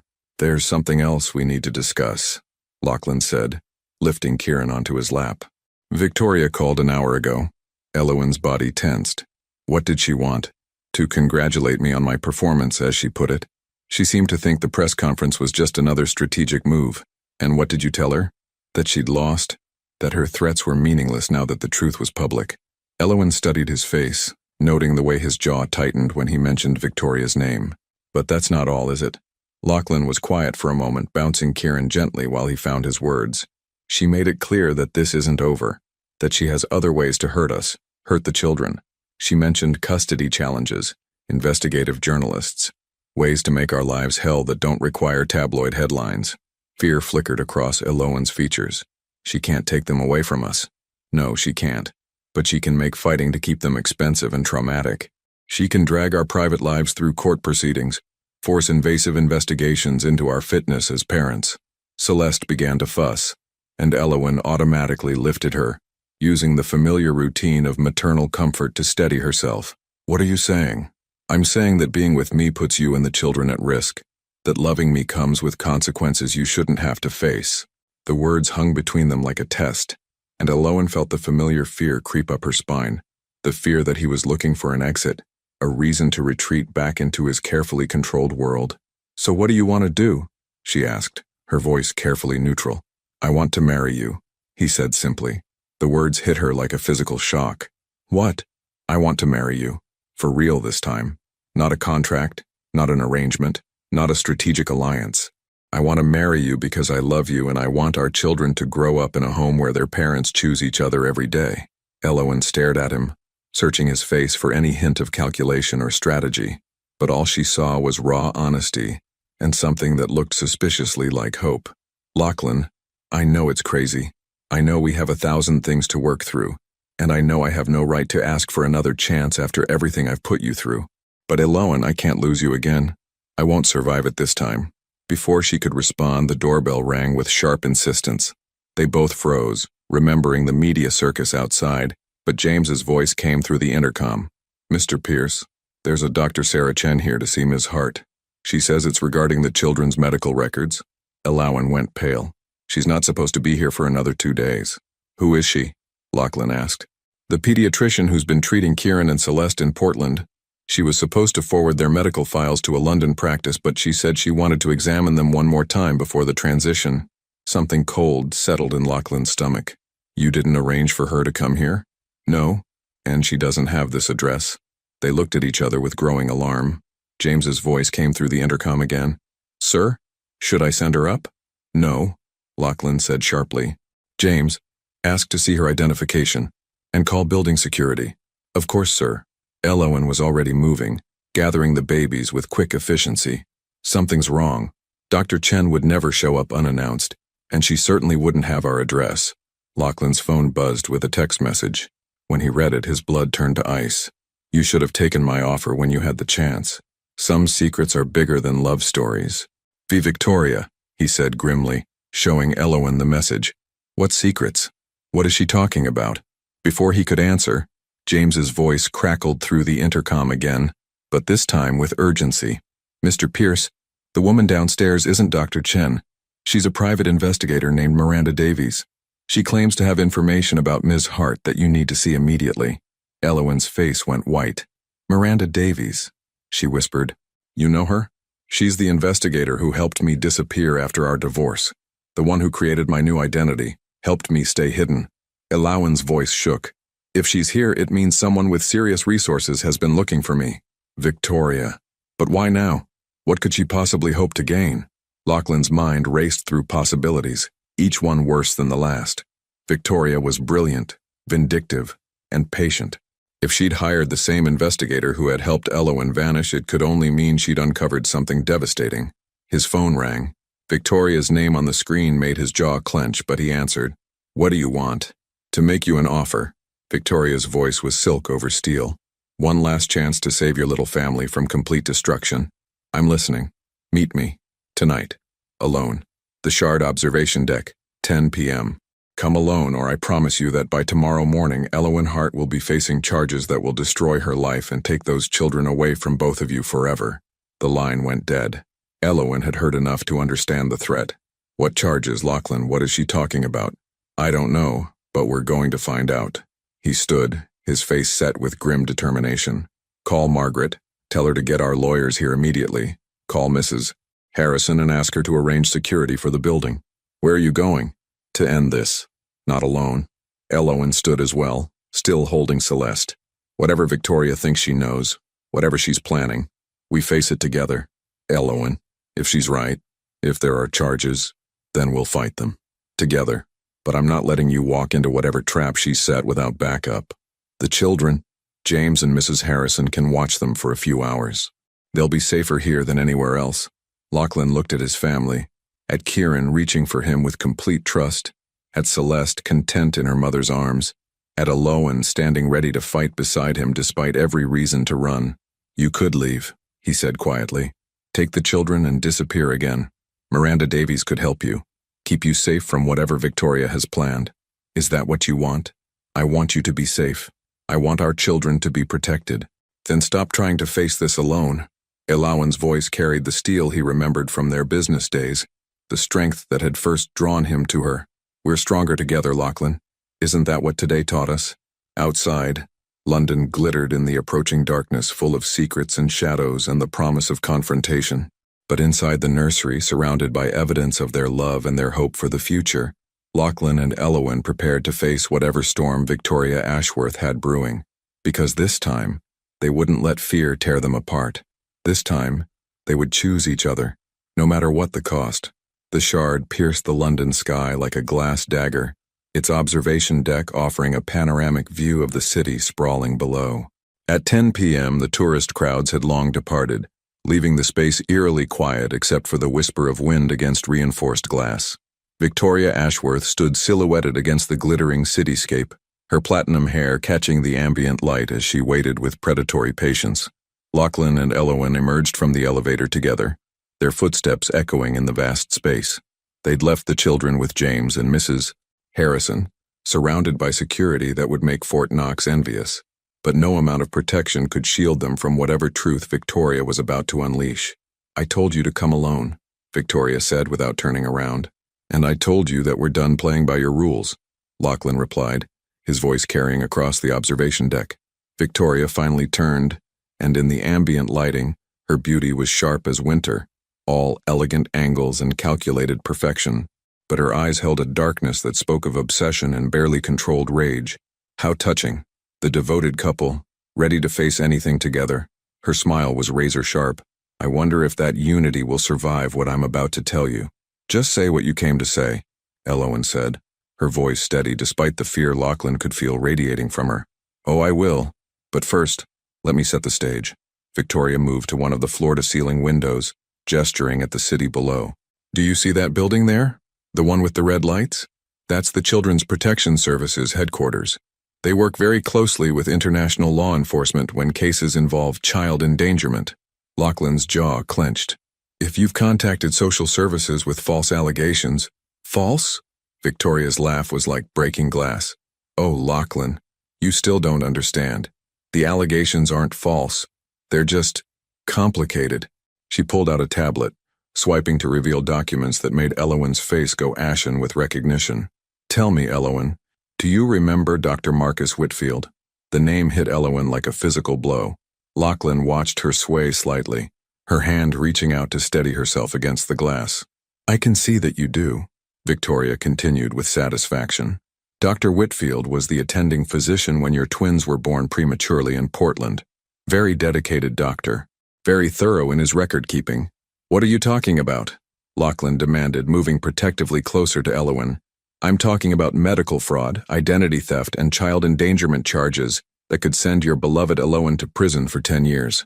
Victoria's voice carried the satisfaction of someone holding all the cards. You see, when our dear Elowen disappeared after your divorce, she didn't just change her name. She assumed a completely false identity. Elowen's breathing had become shallow, but she forced herself to speak. I had to protect myself and the babies. Protect yourself by using a dead woman's social security number, by forging medical histories and birth certificates. Victoria's eyes glittered with malicious triumph. The identity you've been living under belongs to one Elowen Hart, who died in a car accident in Nevada 3 years ago. A very convenient death for someone who needed to disappear. The accusation hung in the air like poison. Lachlan looked at Elowen, seeing not guilt but the exhausted resignation of someone whose deepest secret had finally been exposed. Is it true? He asked quietly. Elowen closed her eyes, her voice barely above a whisper. Yes. You see, Lachlan, Victoria continued, circling them like a shark scenting blood. Your precious Elowen isn't just the wronged wife seeking to protect her children. She's a fugitive who's been living under a stolen identity, who gave birth to those babies using fraudulent documents, who's been claiming medical benefits and government assistance under false pretenses. Why? Lachlan asked, his voice rough with confusion and pain. Elowen opened her eyes, meeting his gaze with a mixture of love and desperation. Because I couldn't use my real name. Because if I'd filed for divorce as Elena Morrison instead of Elowen Hart, you would have found me in a day. The words hit him like lightning. Elena Morrison. My real name. The name on my birth certificate. My Stanford transcripts. My original employment records. Tears were streaming down her face now. The name that would have led you straight to my mother's medical files, to the debt collectors, to everything I was trying to escape. Victoria moved closer, sensing the kill. Elena Morrison, who embezzled $200,000 from her previous employer before coming to work for you, Lachlan, who used that stolen money to pay for her mother's experimental cancer treatments, who's been running from federal fraud charges for 5 years. That's not... Elowen started to protest, but Victoria cut her off. Isn't it? The money went missing from Hartwell and Associates the same week you left that job. Convenient timing, wouldn't you say? I didn't steal anything, Elowen said, her voice gaining strength. I borrowed it. I was going to pay it back. With what money? You were drowning in debt. Your mother was dying, and you had no way to repay what you'd taken. So you ran, changed your name, forged your credentials, and convinced Lachlan Pierce to marry you under false pretenses. Lachlan felt the foundation of everything he thought he knew crumbling beneath his feet. Elena, he said softly, testing the unfamiliar name. It doesn't matter what my name is, she said fiercely. It doesn't change who I am, or what we've been to each other, or what our children mean to us. Doesn't it? Victoria's voice carried false sympathy. Because I have to wonder, Lachlan, how much of the woman you fell in love with was real? How much was just another carefully constructed lie? Stop. The word came out harder than Lachlan had intended. Just stop. Victoria raised an eyebrow. Excuse me? I said stop. Lachlan moved to stand beside Elowen, taking her hand in his. You want to know how much of her was real? All of it. Every moment, every conversation, every night we spent together, that was real. Even though she lied to you about everything? Her name, her past, her very identity? Especially because she lied to me. Lachlan's voice grew stronger, more certain. Do you know what it takes to reinvent yourself completely? To build a new life from nothing, with no support, no safety net, no one to turn to? It takes courage I can't even imagine. He turned to face Elowen fully, his gray eyes holding hers with unwavering intensity. You want to know what I see when I look at you? I see a woman who was brave enough to sacrifice everything to save her mother. I see someone who was strong enough to start over with nothing when staying would have been easier. I see the mother of my children, who protected them from a world that would have torn them apart. Lachlan, Elowen whispered, fresh tears spilling down her cheeks. I see the woman I fell in love with, whether her name is Elowen or Elena or anything else. Because your name isn't what makes you who you are.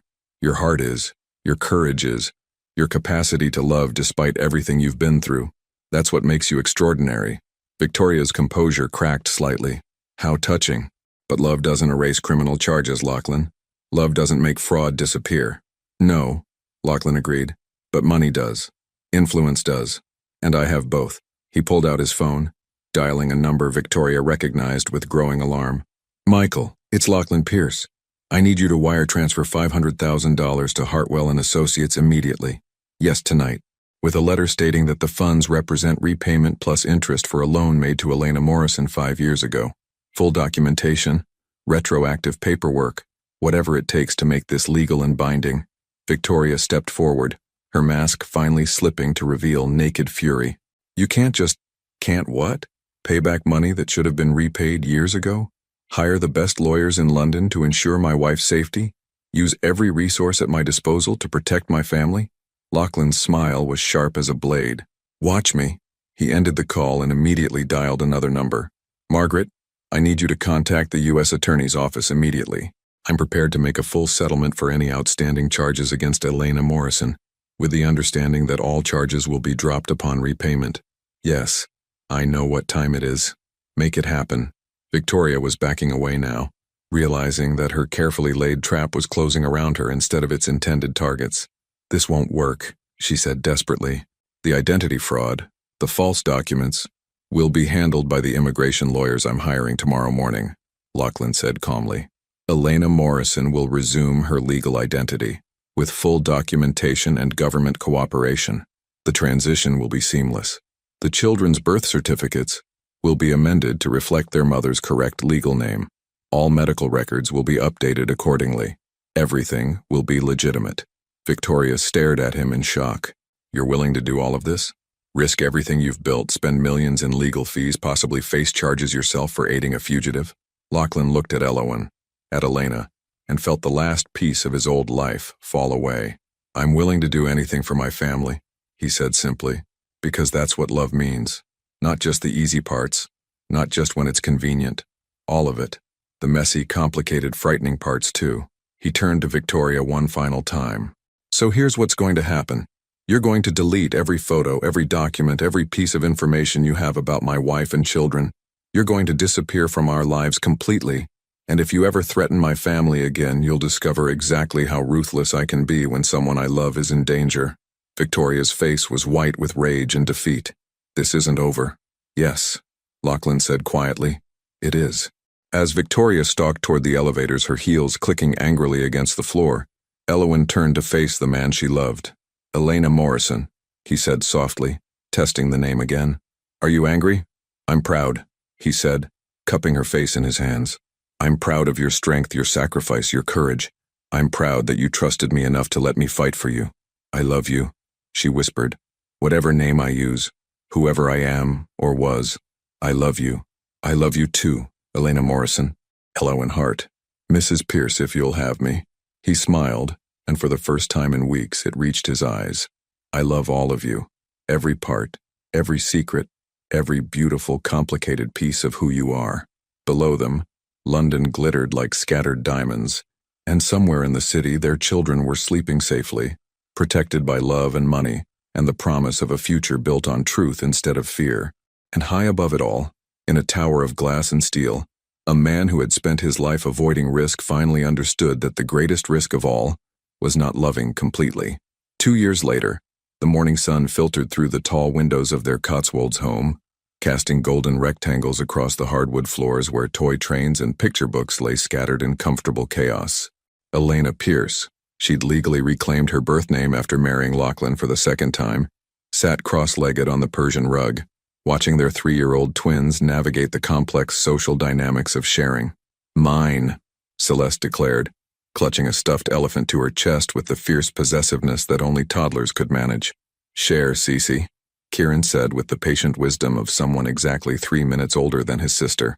He offered her one of his toy cars in exchange, and after a moment of serious consideration, Celeste accepted the trade. Good negotiating, Lachlan observed from the doorway, balancing a tray of coffee and toast. At 41, he moved with the easy confidence of a man who had finally learned to prioritize what truly mattered. His sandy hair was slightly longer now, often tousled by small hands, and his eyes held a warmth that had been absent during his corporate days. They get it from you, Elena replied, accepting her coffee with a grateful smile. Yesterday, Kieran convinced Mrs. Chen to give him an extra biscuit by offering to help reorganize her bookshelf. Brilliant boy, though I think he gets his charm from you. Elena laughed, the sound rich and unguarded in a way it never had been during their first marriage. We both know charm isn't my strong suit. I'm more of the stubborn determination until you wear everyone down type. That's not charm? Lachlan settled beside her on the floor, immediately becoming a human climbing structure as both children abandoned their toys in favor of their father. Because it worked on me. The house around them bore little resemblance to either of their previous homes. The Knightsbridge flat had been sold, along with most of Lachlan's unnecessary properties. This Georgian manor house in the Cotswolds was smaller than his former penthouse but infinitely warmer, filled with family photos, children's artwork, and the comfortable clutter of people who actually lived in their space. Elena had kept her promise to work in publishing, though now she ran her own small press from the converted stable block, specializing in debut literary fiction. It was work that fed her soul in ways that corporate efficiency never had, and Lachlan had scaled back his business empire to focus on sustainable infrastructure projects that made a difference rather than just generating profit. "Daddy playground?" Celeste asked, tugging on his sleeve with the persistence of someone who knew her requests were rarely denied. "After breakfast," he promised, which earned him a delighted squeal and an enthusiastic hug that nearly knocked him backward.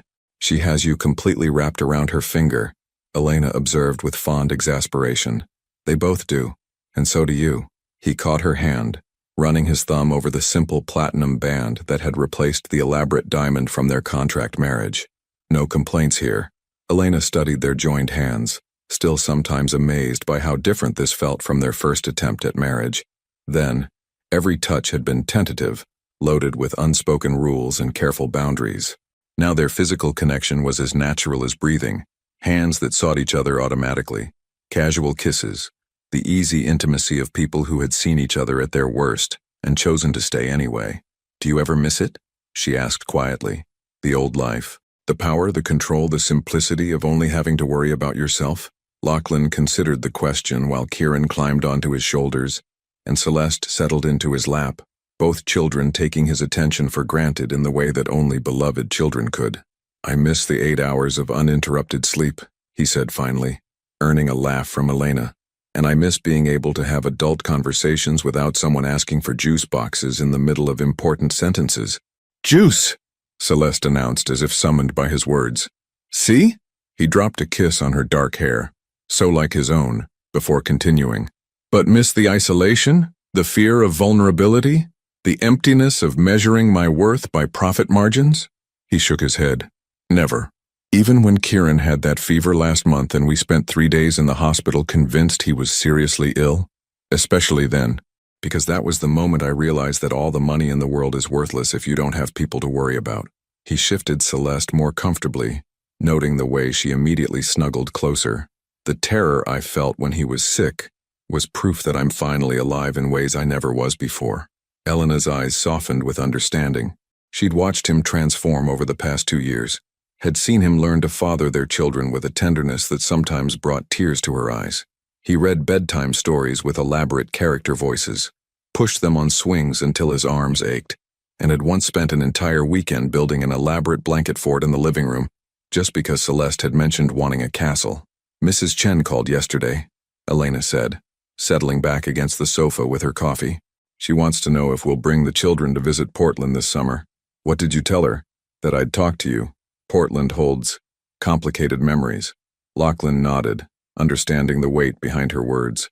The small apartment where she'd struggled alone, the NICU where their premature babies had fought for life while he remained oblivious to their existence, the bookstore where she'd worked for minimum wage while raising twins.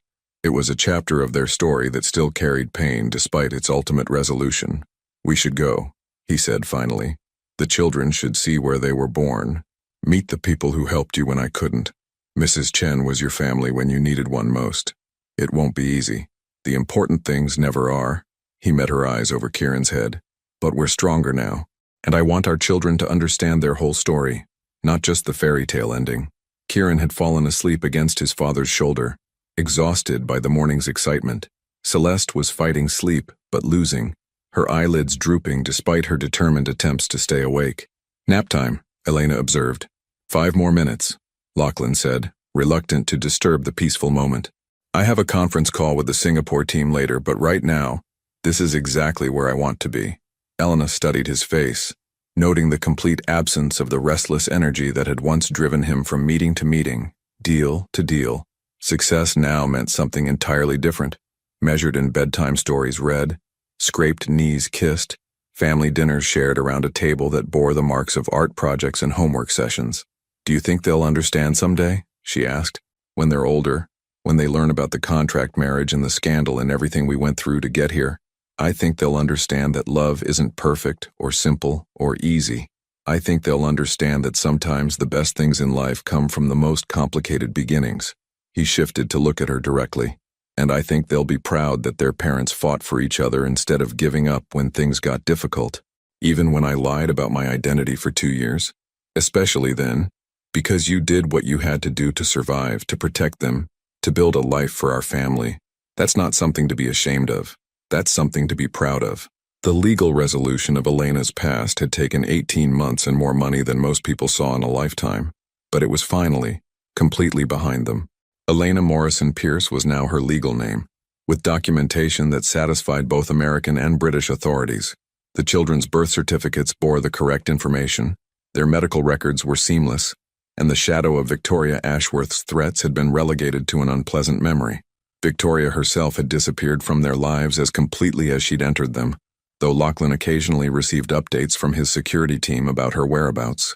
She'd started a new company in Hong Kong, seemingly focused on legitimate business ventures rather than personal vendettas. He hoped, for everyone's sake, that she'd found whatever peace had been driving her destructive behavior. "Juice, Mama," Celeste mumbled sleepily, her request more automatic than urgent. "After your nap, sweetheart," Elena said softly, stroking her daughter's hair. "Promise?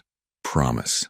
The simple exchange, the kind of ordinary moment that filled their days now, reminded Lachlan of how profoundly his definition of success had shifted. 2 years ago, promises were contracts, negotiations, strategic advantages. Now they were sacred commitments to small people who trusted him completely. His phone buzzed with a text from James, who had followed them to the Cotswolds and now managed their much simplified household with the same dedication he'd once applied to Lachlan's corporate schedule. "Singapore team requesting to move call earlier. Shall I reschedule for after nap time?" Lachlan typed back quickly. "Yes. Family time is non-negotiable." Elena noticed the exchange and smiled. "Remember when you used to take calls during dinner? I remember when I used to think business calls were more important than family dinner. Different person, different priorities. Better person," she corrected gently. "Person who finally learned what actually matters." Both children were fully asleep now, Kieran snoring softly against his father's shoulder while Celeste had curled into a perfect ball in Lachlan's lap. The morning sun had shifted, painting new patterns across the floor, and somewhere in the kitchen, their housekeeper was quietly preparing lunch. "We should put them down in their beds," Elena said, though she made no move to get up. "We should," Lachlan agreed, also staying perfectly still. They sat in comfortable silence, reluctant to break the spell of the moment. Outside, the Cotswolds countryside stretched in rolling green hills dotted with sheep and ancient stone walls. It was peaceful in a way that Lachlan's former life had never been, quiet enough to hear birds singing and wind moving through trees instead of traffic and construction and the constant hum of urban ambition. "I love you," Elena said suddenly, the words emerging without preamble or explanation. "I love you too," he replied immediately. "All of you. Forever. Even when I'm stubborn and overthink everything and insist on reading the children educational books instead of just fun stories. Especially when you do all of those things. Though I notice you've started adding more picture books to the rotation. They wear me down. Between you and the twins, I'm completely outnumbered by people who think bedtime stories should be entertainment rather than learning opportunities. Good thing you love us anyway. Best thing," she corrected.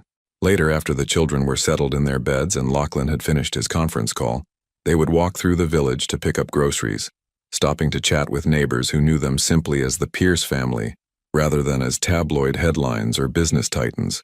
They would prepare dinner together while the twins helped by sorting vegetables and stealing tastes of everything within reach. After bedtime stories and goodnight kisses, they would sit in their garden with glasses of wine, planning Kieran's upcoming birthday party and discussing Elena's latest manuscript submission. They would make love with the unhurried passion of people who had all the time in the world, and they would fall asleep with her head on his shoulder and his arm around her waist. It was an ordinary life, the kind that millions of people lived without fanfare or recognition. But for two people who had nearly lost each other to fear and pride and the weight of their own complicated histories, it was extraordinary in its simple perfection. "What are you thinking about?" Elena asked, noting the distant look in his eyes. "Just this. All of it. How different everything is from what I thought I wanted. Better or worse? Immeasurably better. So much better that I can't even remember who I was before you. Before them." He gestured toward the stairs where their children slept. "Sometimes I look back at my old life and it feels like it belonged to someone else entirely." It did, in a way. "We're both different people now. Better people. Happier people," she corrected. "More honest. More brave. More tired," he added with a laugh which earned him a gentle elbow to the ribs. "Worth it, though. Every sleepless night, every temper tantrum, every moment of chaos. Completely worth it." Elena curled closer to him on the sofa, fitting against his side with the ease of long practice. Outside, the afternoon was growing warm, and somewhere in the distance, church bells chimed the hour. It was peaceful and perfect, and exactly the life neither of them had known they wanted. "No regrets?" she asked, the question that had become their private ritual. "Only one," Lachlan replied, his standard response. "Which is? That it took us so long to get here." Elena smiled, pressing a kiss to his jaw. "We got here when we were ready, when we were brave enough to choose love over fear, when we learned that the greatest risk isn't loving someone, it's not loving them enough." They sat together in the golden afternoon light, surrounded by the evidence of their love and their courage, and their commitment to choosing each other every day. Their children slept peacefully upstairs, secure in the knowledge that they were wanted and cherished. Their future stretched ahead of them, uncertain in its details but absolutely certain in its foundation. It wasn't the fairy tale ending that movies promised, with perfect people making perfect choices. It was something better, the real-life ending that came from flawed people choosing to fight for each other, to grow together, to build something beautiful from the broken pieces of their past. And in a world that often seemed to reward cynicism over hope, their love stood as proof that sometimes, against all odds and expectations, the brave choice was also the right choice. Sometimes, love really was enough. Would you have made the same choice when faced with the decision between safety and love? Your participation means a lot to the channel. Please share your thoughts in the comments. Thank you for watching. If you enjoyed the story, please subscribe to our channel and leave a comment below letting us know what you thought. Your feedback and support mean a lot to us. Stay tuned for more exciting stories.